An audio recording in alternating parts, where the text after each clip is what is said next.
Assalamualaikum warahmatullahi wabarakatuh. Hari ini kami ingin bercerita tentang kisah Maryam di dalam Al-Quran. Jadi, surah Maryam terdapat di juzuk 16 dan merupakan surah yang ke-19 di dalam Al-Quran.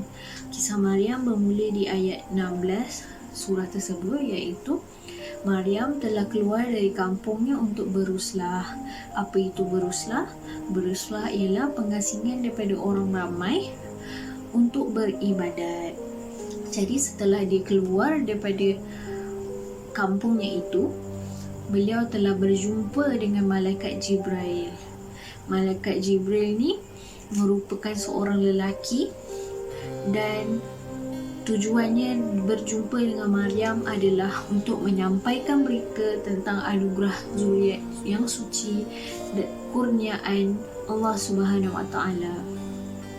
Jadi Maryam telah memohon perlindungan daripada Allah Subhanahu Wa Taala daripada lelaki jahat dan berdoa agar lelaki yang dijumpainya itu, iaitu Malaikat Jibril, ialah hamba Allah yang bertakwa.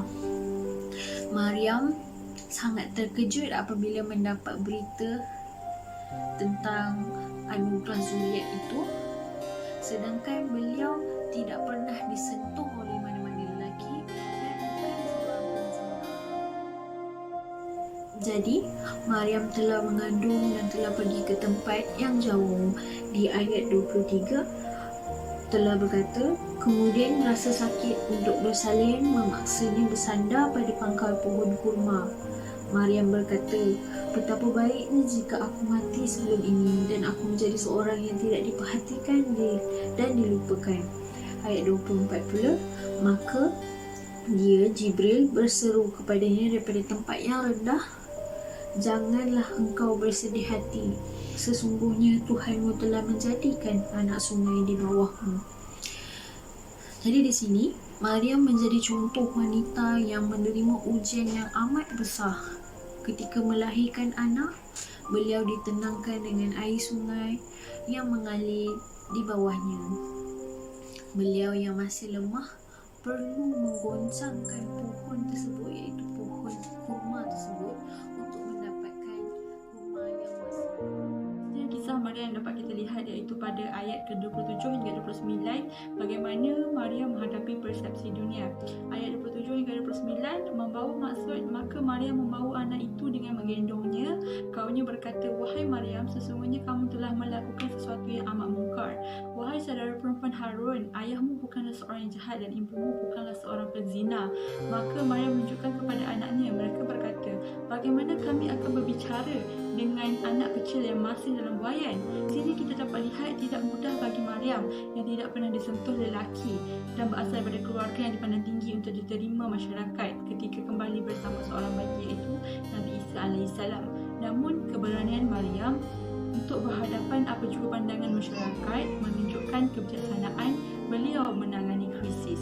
Ia pada ayat 30 hingga 34, iaitu anak adalah anugerah daripada Allah Subhanahu Wa Taala. Isa menjawab, sesungguhnya aku ini hamba Allah. Dia memberikan kepadaku kitab yang Injil dan ia telah menjadikan aku seorang Nabi. Dan ia menjadikan aku seorang yang berkat di mana saja aku berada dan diperintahkan aku mengerjakan sembahyang dan memberi zakat selagi aku hidup. Serta diperintahkan aku taat dan berbuat baik kepada ibuku. Dan ia tidak menjadikan aku seorang yang sombong, takbur atau dahaga.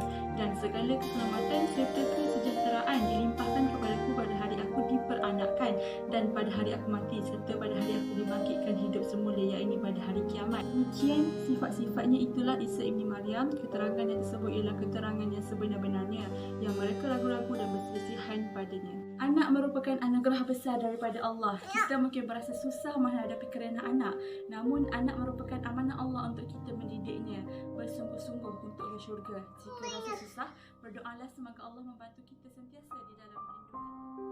Kita telah pun mengetahui sedikit sebanyak tentang kisah Maryam. Oleh itu, terdapat beberapa pengajaran yang dapat kita pelajari dan teladani daripada kisah Maryam ini. Daripada kisah ini, kita hendaklah memohon kepada Allah Subhanahu Wa Taala agar sentiasa berada di bawah penjagaan Allah Subhanahu Wa Taala. Mendapat keistimewaan di sisi Allah bukanlah bermakna kita hanya perlu bersenang-lenang ataupun goyang kaki. Oleh itu, kita perlu berusaha untuk mendekatkan diri kepada Allah. Dengan kebergantungan kepada Allah, insya-Allah kita mendapat pelbagai bantuan daripada Tuhan Yang Maha Berkuasa. Seterusnya, rezeki itu hak milik Allah. Bila-bila masa sahaja, ia boleh ditarik balik dan ia boleh diberikan olehnya. Sesungguhnya, Allah memberi rezeki kepada sesiapa yang dikehendakinya tanpa hisap. Kisah wanita yang bernama Maryam ini menjadi sejarah dalam menguji seorang wanita. Sebagai seorang hamba, percayalah bahawa setiap ujian yang dilalui itu mempunyai hikmah dan pengajaran yang amat bernilai untuk mencerminkan hidup sebagai seorang nabi. Selain itu, apa kita dapat pelajari daripada kisah Maryam ini adalah anak yang telah dikurniakan oleh Allah SWT itu merupakan salah satu anugerah yang terbesar, dan amanah yang diberikan oleh Allah ini adalah untuk kita melahirkan anak yang diberikan didikan yang terbaik untuk bekalan mereka ke syurga. Dan sekiranya kita berasa sukar untuk menjadi mereka, maka Allah meminta kita untuk berdoa kepadanya untuk diberi perlindungan kepada anak tersebut. Dan dalam surah Luqman telah dinyatakan kepada kita panduan melahirkan anak yang mempunyai Islam dan dapat mewarisi agama. Antara ciri-cirinya adalah anak tersebut mengakui dirinya adalah sebagai salah seorang hamba Allah dan melaksanakan tanggungjawab yang digariskan di dalam Al-Quran dan As-Sunnah, serta mereka menjaga solat dan hubungan dengan Allah SWT. Selain itu, mereka juga mempunyai mentaliti yang suka membantu dan berbuat baik kepada kedua ibu bapa dan orang lain di sekitar mereka.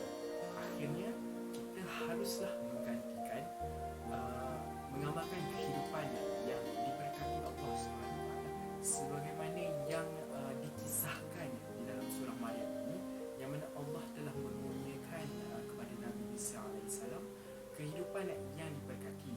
Oleh yang demikian, kita perlulah berusaha dalam melahirkan generasi yang hidup penuh barakah dengan cara kita mempraktikkan ayat Al-Quran yang kita tadabburkan sebagai